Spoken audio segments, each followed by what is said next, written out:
belajar belajar mancing, nak testing rod, boleh lah nak buat YouTube, nak buat tu nampak tarik, nampak bang, tu nampak tunduk, tunduk ni, nampak, tarik lagi bang, tarik lagi, nampak tunduk, aduh sedap bang, tunduk lagi bang, tunduk lagi.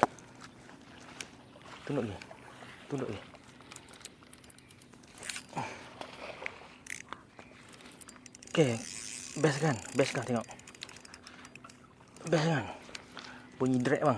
Sekejap saya, tak apa, terlepas dah. Tak apa, saya buat satu lagi. Saya dah beri bulu roma bang. Dia tengah nak ni, tengah best bang. Boleh bang untuk seronok-seronok bang, tarik-tarik, main tarik-tarik. Tinggal berapa jam lagi? Pukul 7 caw. Pukul 7 kita caw. Pukul 7 caw untuk seronok-seronok. Untuk seronok-seronok best datang sini bang. Untuk tarik-tarik best-best bang. Ikan lapar.